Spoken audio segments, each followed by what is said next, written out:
Os brasileiros vêm sofrendo com a disparada de alguns preços nos alimentos. Vejam esses índices. O arroz subiu 8%, o frango 10%, o leite 18% e a carne, em média, 20%. O café, que não pode faltar para o brasileiro, subiu incríveis. Veja só, 40%. E o governo federal vem quebrando a cabeça para tentar resolver este problema. Por enquanto, só promessas. A última ideia é reduzir o imposto de importação para alguns itens. O ministro Rui Costa garantiu não haverá tabelamento, nem fiscais do Lula nos supermercados. Lembrança das mais ruins dos tempos da hiperinflação de umas décadas atrás, algumas 3 décadas atrás principalmente. Então, deixa eu só pegar, porque essa semana eu estava vendo uma análise da Prada Assessoria, que é uma assessoria de investimentos para os super ricos, assim. E aí eles estavam fazendo um levantamento. Pacheco é super. O rico deste programa é o Pacheco. E aí eles estavam fazendo um levantamento de ouro sobre estacionada na porta. Sobre números reais da economia de 23 para 24. E aí você via lá claramente que, por exemplo, aumentou o emprego, aumentou o poder de compra do brasileiro, tá? A renda aumentou, porém o preço dos alimentos aumentou muito. E isso, psicologicamente falando, quando você chega no mercado e você diz, vou ter que fazer um consignado para comprar um azeite, né? É muito. Quando você leva. Especialmente, cara, o azeite é a banana. Quando você leva em conta que o atual governo fez uma campanha prometendo picanha para a população, não é? É muito sério. Porque, por mais que eu esteja ganhando mais, por mais que as pessoas estejam empregadas, por mais que a economia esteja superaquecida, ela não está sentindo isso na prática quando ela vai fazer a compra e, assim, de um mês para o outro, subiu muito. Está tudo muito alto. Eu acho estranho que o governo só tenha descoberto isso agora, né? Então, de fato, o que a gente está vendo, e aí veio nessa esteira de um começo de ano muito ruim, com o episódio do Pix do governo, é que essa subida do preço dos alimentos nos leva a um reflexo muito claro de inflação. Nos leva a um reflexo muito claro de inflação, uma memória muito clara de inflação e algo que mexe diretamente na economia do dia a dia, na economia doméstica, né? Quer dizer, você vai sentir o preço do arroz, você vai sentir... Esses produtos são os mais básicos aí da mesa de qualquer brasileiro, né? Quem é o brasileiro que não tem café, eu até estava esperando um arroz. cafezinho hoje aqui, já vi aqui. Não, isso aqui é só água. Isso aqui é corte de gastos. Aqui na Jovem Pan tem corte de gastos. Cortaram o cafezinho aqui na Jovem Pan. É porque, diferentemente do governo, a gente promete corte de gastos e faz corte de gastos. Eu queria dizer o seguinte: ministro da Fazenda, não. A economia do Brasil, em geral, vai bem, sob o comando do ministro Fernando Haddad. Temos o menor nível de desemprego de toda a história. Cadê o Bolsa Família? Temos o menor... Peraí. O problema é que o Haddad vai ter que dizer pro Lula, deixa o homem trabalhar. O menor nível de desemprego de toda a história. Tivemos uma inflação do ano passado muito perto da meta, porém... Temos essa inflação específica dos alimentos que é inaceitável. Isso, a meu ver, não sou economista, tem relação com o preço do dólar. Óbvio, eu sou um produtor de carne bovina. Se essa carne bovina eu exporto e ganho muito mais exportando porque o preço do dólar está alto, para vender no Brasil, eu vou ter que sobretaxar. Porque eu não sou bobo, eu tenho fazenda, eu produzo gado, eu tenho meu trabalho, tenho meus empregados, tenho toda essa estrutura. Obviamente, como toda empresa e fazendas são empresas, eu busco o lucro. Como é que você diminui isso? Me parece que essa medida que se anuncia, ainda não está definido, mas se anuncia, já foi colocada a público, de... diminuir a taxação de produtos importados, deverá, sim, fazer com que os produtores nacionais tenham que baixar os preços para poder ter competitividade. É isso que está faltando na economia brasileira para que as coisas se acertem, me parece uma medida bastante boa. Aquela hora você concordou com o Segré, mas eu acho que agora o Segré não concorda com você. Eu acho. Eu acho que concordo. Não concordo e vou justificar por quê. Imaginemos por um momento que você está certo em termos do dólar. Eu não vejo nenhum impacto do dólar em produtos que são produzidos aqui. Porque o processo de exportação não é que hoje levantei o telefone e amanhã mandei uma mercadoria. Demora meses até você concretar o negócio. Mas o dólar está alto faz tempo. Não, tudo bem, mas o dólar é um bem transável, depende da oferta e da procura. Dentro do contexto do preço de exportação, é mais um. Se, por exemplo, eu te colocar um imposto aqui, altero toda a estrutura de custos. Então, se o governo quer mesmo diminuir, ele não precisa diminuir o imposto de importação. Então me explica e diminua a minha ignorância. O que é que está puxando essa inflação absurda nos alimentos? Não, não só nos alimentos, em todo. Não, nós estamos com inflação. Nós estamos com inflação dentro da meta. Não estamos. Só a inflação de alimentos está alta. Muitos alimentos é questão climática também. Por exemplo, o café. Pode ser. Ele teve uma baixíssima produtividade, um aumento de consumo mundial. Isso pode ser, mas você tem 4 tipos de inflações, economicamente falando. Uma por aumento de custo. Então, aumentou o custo de produção, você vai aumentar o preço do teu produto. Outra por uma questão de infraestrutura. Quebrou uma ponte, não permite que o produto chegue até o porto, aumenta o preço. Outra pode ser por um aumento da demanda. Por exemplo, você vê que quando chove, aparece do nada um monte de gente vendendo guarda-chuva.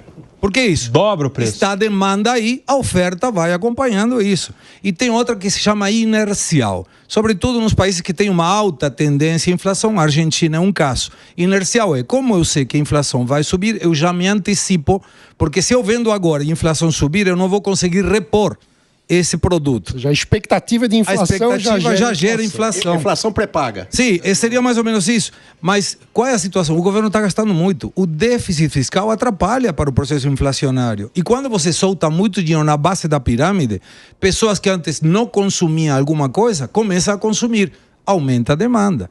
Então, esse é o ponto. O bem do povo que não consumia nada e passa a consumir traz um malefício para esse próprio povo. O governo colocou anabolizante para a economia crescer e aumentar a arrecadação. Não é real.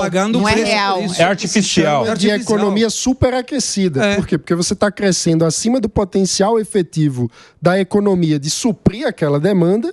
Então, na prática, você tem uma demanda maior do que a capacidade da a nossa produtividade não aumentou. Crescer menos. O Tá na Roda não é o Tá na Roda. Não tenha dúvida. O Tá na Roda não é um programa. Aqui a treta é organizada. É treta, mas é organizada. É um de cada. Vamos lá. Que o Tá na Roda não é um programa. É um mestrado. É isso aí. Vai lá. A nossa produtividade, ela não aumentou. Então, assim, o que a gente está vendo não é real, né? Não é a economia. Tá todo mundo empregado. Nós estamos produzindo mais, de fato? Nós estamos inovando mais, de fato? Não. E isso também não é novidade, vamos ser justos, né? Não é novidade desse governo nós não estarmos produzindo mais nem melhor. Então, quando você tem esse crescimento e ele não é real, ele não é sustentável a longo prazo, a gente viu isso lá em 2014, 15, 16, foi exatamente a mesma coisa. Mas por que nós temos apenas... Por que nós temos apenas 4% de desemprego? Nível, historicamente, o menor nível. O Segré vai explicar. Eu preciso. E depois eu vou fazer uma pergunta. Vai lá, A taxa oficial de desemprego é 6,1, que mesmo assim é muito baixa. Esse desemprego de 4 está em Santa Catarina, por exemplo, mas a média nacional é 6,1. Se for real, e eu me permito duvidar, como justificamos que perante tanto emprego aumentou o pedido de desemprego, daquele seguro de desemprego? Se tem tanto emprego, as pessoas não precisariam de seguro de desemprego. E tem outra. 80 mil pessoas entraram nos últimos 2 meses dentro do Bolsa Família. Por que entram 80 mil famílias dentro do Bolsa Família quando tem tanto emprego? Porque as pessoas estavam alijadas do Bolsa Família. Aquelas pessoas que têm 5% de desempregado. Essas pessoas que foram alijadas pelo criminoso governo do Bolsonaro estão voltando. Tem ineficiência dos 2 programas. 6,1% te dá uns 7 milhões de pessoas. Eu não tenho esse número, 6,1%. Não, eu tenho. Tem 54 milhões de pessoas que são beneficiadas do Bolsa Família. Aonde que eles entram? Eles procuram emprego? A taxa de desemprego se mede por aquelas pessoas que buscam emprego e não conseguem. O Bolsa Família não é só para o desempregado, não, viu? Ineficiências nos 2 Não é só para o desempregado que é o Bolsa Família. Não, tudo bem, mas o desempregado, por exemplo, Bolsa Família. Quem pega o Bolsa Família? Aquela família que tem um ingresso promédio, pelo menos de 218 pessoas na família. 118 reais por pessoa. Reais por pessoa. Você está transformando pessoas em reais. Não, reais Freud explica, por pessoa. Viu? Não, é pessoas por família. Per capita. Se colocar uma família a mais, uma pessoa a mais na família, ele é apto para receber. Ou seja, 4 pessoas numa família não são aptas para receber Bolsa Família. Se coloca 5, sim. Porque 202 passa a 211. É contraditório. Não, tem que ter critério, cara. Então, mas qual é o critério? Por que eu sou maior de idade com 18 anos e não com 17? Tem que ter um critério. Estamos entrando numa viagem muito louca aí, mas vamos lá. Deixa eu voltar aqui para a questão do preço subindo das coisas. Quero entender o seguinte, na minha ignorância, Gustavo Segré, você que é o economista aqui, me explique. Eu estou vendo o dólar subir. Um dos motivos, dentre muitos, né, porque são muitas variáveis, é justamente o descrédito da economia brasileira. Então as pessoas estão dolarizando o seu patrimônio. Há muita procura pelo dólar, não quero mais real, quero moeda americana. Muita procura procura faz o preço subir, não é isso? Oferta e procura. Sim. Aí o dólar sobe. Aí o dólar sobe, tudo que a pessoa lá do agronegócio precisa, que é importado, semente, fertilizante, sei lá, é mais caro. Aí ele vai transportar depois o produto dele, no Brasil é tudo rodoviário, diesel, mais caro. E esse preço vai sendo repassado para o consumidor final, então o preço das coisas sobem. E a gente viu o dólar alto, principalmente agora em dezembro, e não baixou ainda do jeito que precisa. Ou seja, eu estou vendo, na minha ignorância toda aqui, alguns meses pela frente de rescaldo deste impacto de alimentos subindo cada vez mais, porque os custos agora serão repassados, não sei qual é o período aí de delay que a gente tem, mas serão repassados logo adiante. Faz sentido este caminho que trilhei aqui para ver a justificativa, o porquê dos preços altos nos alimentos? Mas nesse caso o dólar no Brasil está subindo por uma questão de desconfiança do mercado, principalmente. Alguns exemplos. As multinacionais vão ser taxadas com 15%. O que faz uma multinacional? Antecipa o envio de dividendos para fora, aumenta a demanda do dólar. Quando você tem hoje, o dólar é um bem transável, depende da oferta e da procura, salvo em países que arbitrariamente o Estado coloca o preço do dólar. Quando você tem 80 bilhões de dólares de superávit na balança comercial, um pouquinho menos, mas vamos arredondar para cima. Tem 70 bilhões de dólares de investimentos diretos do exterior chegando no Brasil, tudo isso, 150 bi, é oferta. Isso deveria colocar o dólar para baixo. Mas qual é a questão? Todo mundo antecipa a saída de dólares ou compra porque ele enxerga que o governo está fazendo alguma coisa errada. Quando o ministro Rui Costa fala de intervencionismo no preço, isso assusta as pessoas. Isso faz o quê? Pego dólares e quero cair fora daqui. Saíram 56 bilhões de dólares no ano passado, em termos de pessoas que saíram da bolsa e foram embora. Mas a boa notícia, o dólar vai cair. Primeiro porque o acordo dos Estados Unidos com a China deu uma tranquilidade. E a outra questão é que você tem uma junção econômica que chama carry trade. Vem dólares de fora, passa para reais, a taxa de juros vai continuar subindo, coloca na renda fixa, fica 6 meses, ganha uma paulada de dinheiro em dólares e depois vai embora. Isso vai acontecer, isso vai trazer mais oferta de dólares. Isso vai acontecer a partir do dia 28 de janeiro, que começa a reunião do Copom, termina no dia 29. Eu espero que o aumento seja só de 1%. É a promessa, né? É a expectativa. Certo. Se a inflação for muito pressionada para cima, pode aumentar mais ainda. E aí eu vou adorar escutar o presidente Lula dizendo: esse rapaz que não entende nada, só que mudou o rapaz. Agora é o rapaz, agora é Gabriel Galípolo. Teremos a primeira reunião sob o comando de Gabriel Galípolo. Agora eu quero tirar os óculos aqui da economia, a abordagem econômica deste assunto do aumento dos preços, e colocar aqui uma abordagem política. Por quê? Gesualdo, a gente está falando de um café que sobe 40% o preço. Todo brasileiro toma café. Se não todo brasileiro, toda casa, pelo menos, tem alguém que consuma o café. Então, eles começam a ver, a visualizar a questão da economia materializada na hora de passar o cartão, na hora de pagar a conta da mercearia, do mercadinho. E isso vai impactando a popularidade do governo, que agora entrou na segunda metade. São 1 ano e meio pela frente aí, a gente tem metade do governo pela frente, já avisando eleições. Como é que você vê politicamente, no meio do mandato, esse tipo de questão afligindo os brasileiros? Alta de preço dos alimentos. O preço sobe proporcionalmente ao que cai a popularidade do governo, né? Isso é impactante. Mas o Segré, embora discorde desse número de desempregados que o país tem ou não, o fato é que é um número. Sim, claro. E esse número, o governo comunica muito mal. Eu acho que também a queda da popularidade do governo, além de todos os problemas que o próprio governo traz isto a esse governo, é uma falta de comunicação. Ele teria coisa para mostrar, pelo menos número. Ó, o PIB cresce há 3 anos. vai dar uma média de quase 3% de crescimento. O ano que vem vai crescer pouco, aliás, esse ano cresce pouco, mas cresce 2,1%. Né? Não é um crescimento pífio. A inflação, por mais que tenha passado da meta, também não é uma inflação desastrosa. O desemprego, concorde-se ou não com o número, é um número, né? Mas o governo comunica muito mal, se comunica muito mal. E isso precisa de uma alteração significativa, senão o governo Lula vai chegar daqui 2 anos numa baixíssima popularidade, como nunca teve antes. Houve a mudança na SECOM.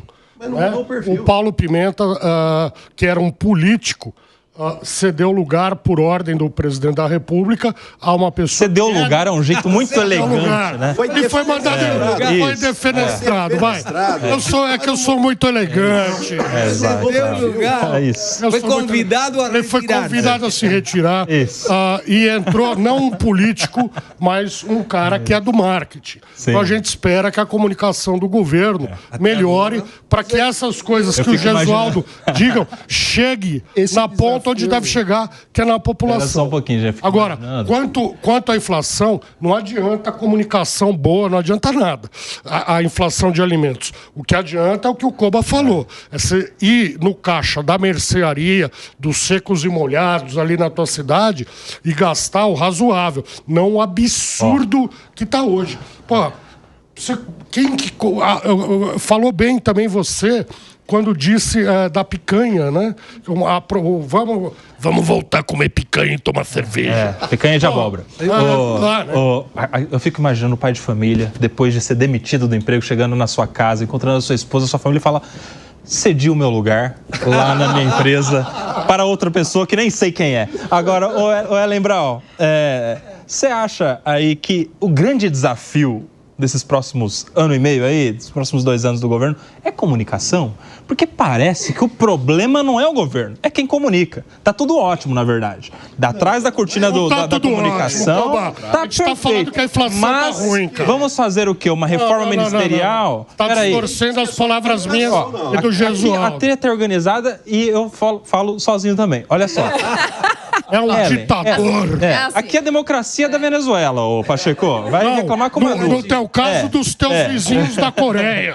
Não, mas, Koba, você sabe que eu vou E aí, falar uma o coisa problema agora é comunicar? Vou falar uma coisa que depois contra mim, né? Porque eu vivo disso, eu vivo de vender comunicação, mas vou ter que... Cara, se todo problema é a comunicação, por definição, o problema não pode ser a comunicação, né? Se todo o problema, desde 2023, é a comunicação, por definição, o problema não pode ser a comunicação. Mas o governo comunica muito mal, né? Ele tinha coisas... Comunica mal, beleza. A gente não está falando que todo o problema é a comunicação. Mas a forma é muito ruim. Grande parte do problema é a comunicação.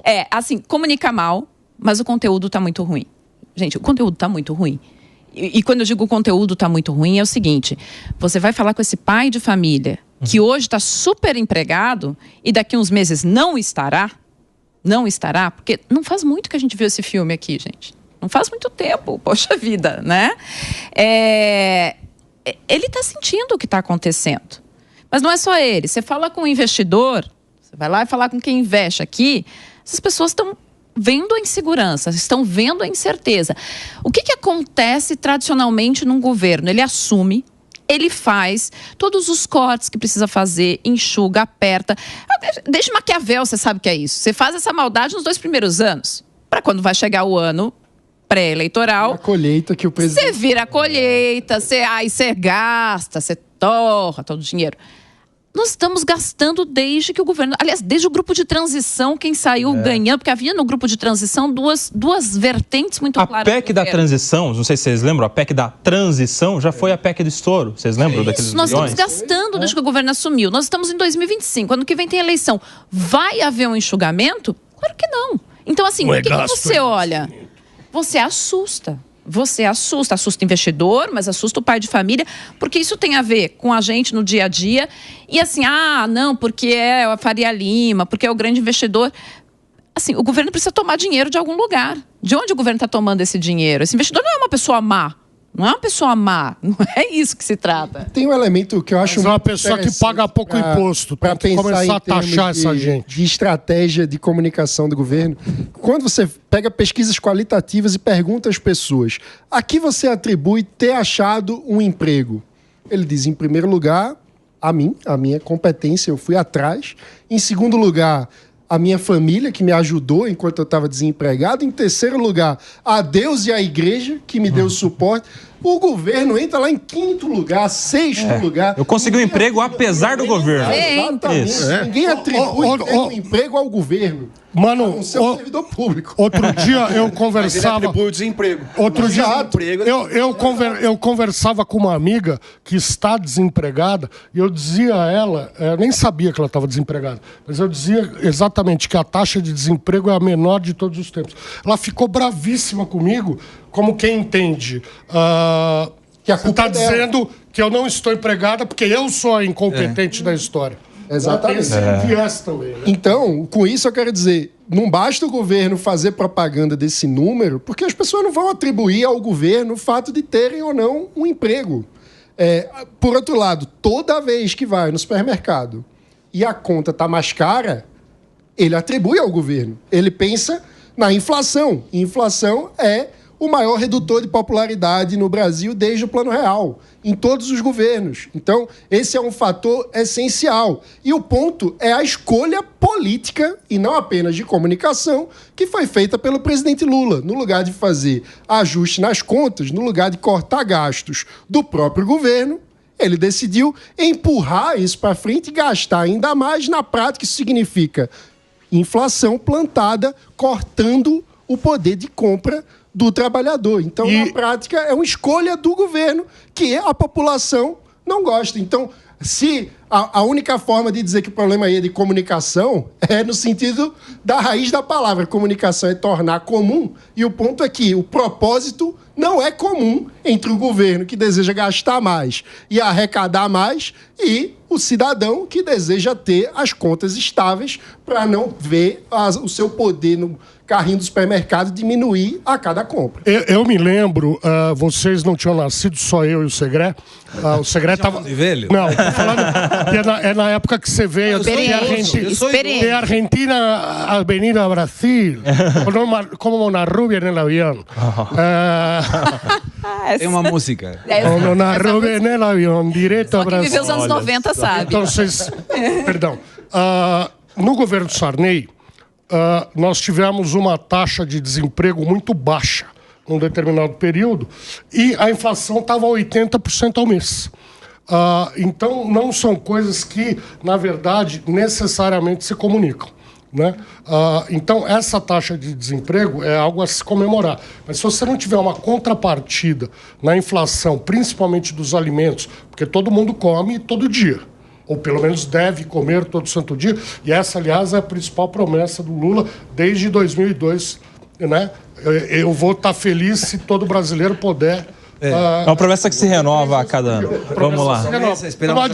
Não adianta 2023 ia ser a colheita, 2024 também. Demoramos um pouco, agora em 2025 vai vir. Até 2025 temos tempo de que a colheita venha. Mas o problema da comunicação... Eu acho que não precisa de comunicação quando você faz a coisa que chega na pessoa. Não adianta eu falar, não, tem um sol maravilhoso. E ele sai na rua e chove.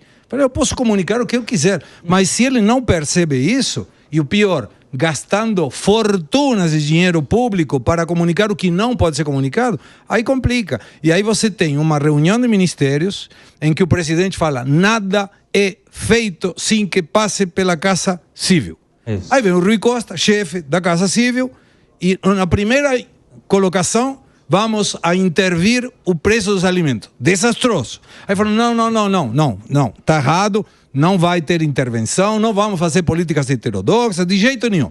Aí vem a outra.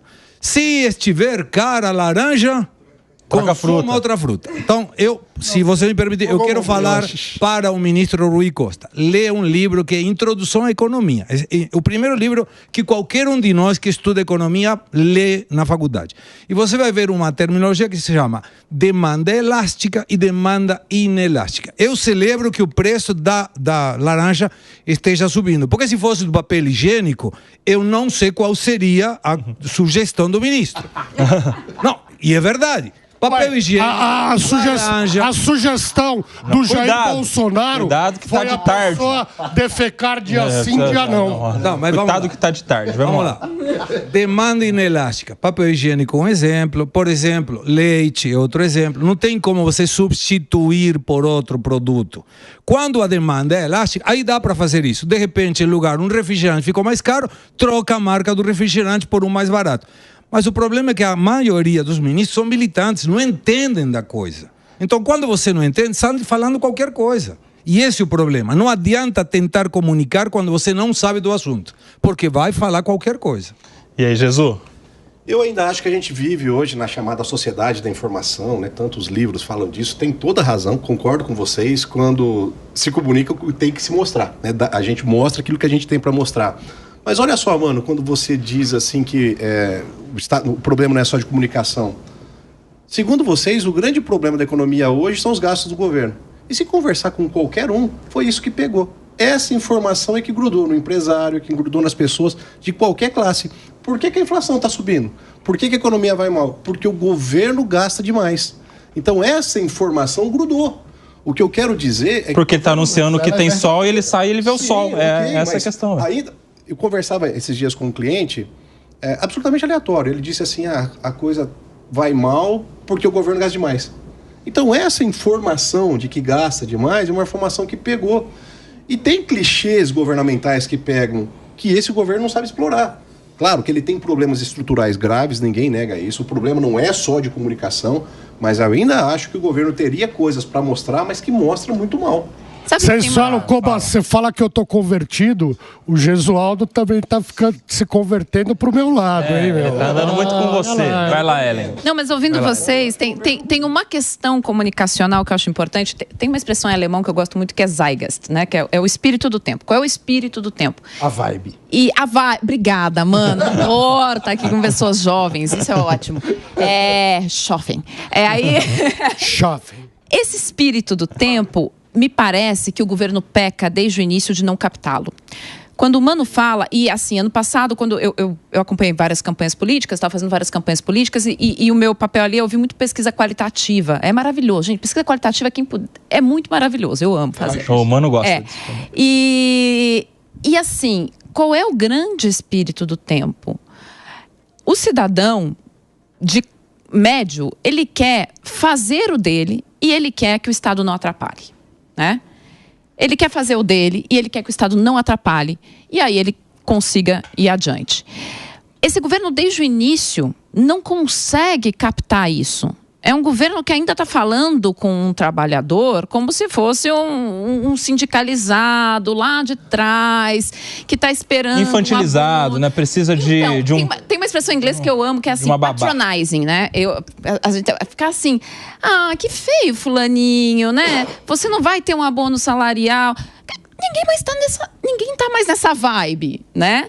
E esse eu acho que é o grande erro, não captar o espírito do tempo. Porque quem não capta o espírito do tempo, passa. E eu acho que tem um ponto sociológico interessante aí, que é uma mudança do perfil socioeconômico do brasileiro em relação a quando o PT foi criado e o presidente Lula surgiu na política. Digamos assim, a diferença da mentalidade do pobre para o cara da classe média. O pobre, ele está pensando na próxima refeição. Então, a demanda dele, muitas vezes, é sim por um auxílio direto para que ele possa comer. O cara de classe média, ele está trabalhando para pagar a conta. E isso é outra dimensão. E aí ele vê o governo muito mais como alguém que está atrapalhando para que ele consiga pagar as próprias contas. Então, o Brasil, ao longo das últimas décadas, com a redemocratização, deixou de ser um país, sobretudo, de pobres e passou a ser um país, sobretudo, de classe média. Ou seja, essa mentalidade de por que eu estou preocupado com as minhas contas mudou. Não é mais simplesmente para comer,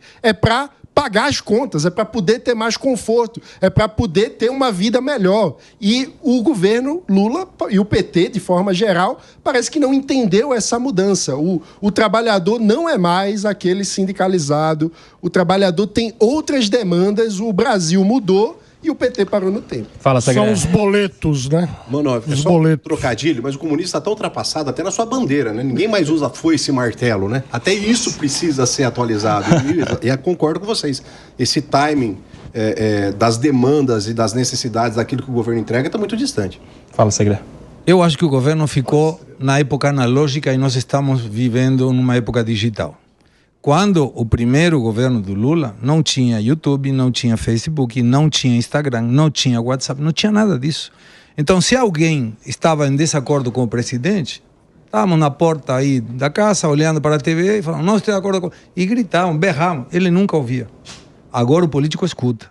Ele lê, ele vê o poder dessa viralização de qualquer comentário que possa mas ser você sabe uma coisa? Fala, né? Muita mais. Só um minuto, Segré, aqui uma provocação para vocês. Vocês acham que, por exemplo, o político, tudo bem, mas o Lula, você acha que vê essa reclamação? Porque a impressão que eu tenho é que ele fica cercado ali de alguns poucos bajuladores que blindam de uma forma que ele está convicto de que não há insatisfação na população, e a insatisfação que há é fruto de fake news, de alguém com desinformação. É um erro muito grave. E de alguma coisa o primeiro assim. mandatário se guiar por aquele que está dentro dele, que ele colocou para ouvir o que ele quer ouvir. Porque a impressão que eu tenho é que se ele está de fato ouvindo a população, no mínimo, alguma autocrítica deveria existir. Viajando no avião da FAB, qual é o contato que ele tem com o povo que não seja um militante dele? Você sabe... Mas isso não é só dele, todo governante... Você sabe que eu... Fala, Gesualdo, conclui depois o Pacheco. Eu acho que essa bolha que se cria em torno do governante, né, aquela fábula do rei tá nu, isso não é só do Lula, todo governante teve, com o Bolsonaro foi assim também. Os bajuladores o protegem, ele passa uma versão que não necessariamente corresponde com a realidade, aliás, muito distante da realidade via de regra. Fala, Pacheco. Koba, você sabe que há 20 anos atrás eu vivi os bastidores do poder, né? Meu sócio deixou de ser meu sócio para ser ministro da Justiça. Os assessores dele não comunicavam a ele nenhuma falha. Como eu não trabalhava no governo, como eu era amigo dele, como eu era ex-sócio dele, os assessores dele me escalavam para levar a ele, ao Márcio Tomás Basso, saudoso mestre e amigo, para que eu levasse a ele as críticas. Agora, você imagina o presidente da República, as pessoas que estão no entorno Você tem medo, Lula, né? Morrem de medo do Lula, morrem de medo e não levam a ele. Além do que, o Lula, quer dizer, ele está blindado ali por algumas pessoas que são realmente o puxa-saco do mal, né? Agora, as pesquisas chegam ao presidente. Claro. Sobre isso não há dúvida. Então o presidente se informa e toma conhecimento não pela sinceridade ou a coragem de quem o assessora, mas pelos números que aparecem. Ele é obrigado a engolir. E teve a informação do próprio Sidônio, novo secretário de comunicação, de que o presidente Lula não usa smartphone com rede social. Então ele não tem um contato direto com o mundo digital. Não vê os Trend Talks. Ele ouve falar. Mas é que quem posta nas redes dele, então? Algum assessor, não é, Segredo? Você acha que o Lula vai ficar postando na rede social? O Milei faz isso. É que na Argentina não é esquecer. Trump faz isso. Não sei se faz. Tem não, assessor... Bolsonaro também não. Vou contar. Bolsonaro era o Carlos Bolsonaro. Era o Carluxo que fazia pro Jair. Tanto que não seguia a Michele, a rede social do Bolsonaro. Porque era o Carluxo. Uma questão familiar. Meu pai era muito amigo do Raul Alfonsín, o primeiro presidente depois da ditadura na Argentina. E ele era amigo, e quando eu sei que meu pai está nos assistindo, Hugo, o Raul Alfonsín levava ele, que não fazia parte do governo, para que contasse exatamente o que acontecia. Porque todo o percurso de gente que estava perto falava o que ele queria ouvir. Então levava e dizia, me conta, em que eu errei? Ia numa entrevista, fazia entrevista, em que eu errei? Um sábio, o Raul Alfonsín, um sábio. Então, mas ele tinha, e não era somente meu pai, outros amigos, mas eu lembro dessa história, porque eu era adolescente e lembro. Para que ia? Para contar o que os outros não falavam. Porque o mandatário, ele quer ouvir o que é verdade. Porém, se ele se cerca de um monte de gente que depende desse salário, ou por poder, ou por dinheiro, pelo que for, vai contar o que ele quer ouvir. E isso é um erro, porque acaba pagando a conta, inegavelmente. E às vezes alguns mandatários se viciam nos bajuladores. Aí, meu amigo, é o caminho do fracasso.